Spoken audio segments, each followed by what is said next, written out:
இது போகும் வழியோ வெற்று பாதை, திரும்பும் வழியோ வெற்றி பாதை. விரும்பிய இதயத்தை அடைந்திடும் பயணம் இது.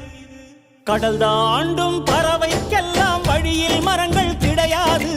ஆனாலும் கண்டம் தாண்டும் சிறகுகள் வலிக்காது. மலையேறும்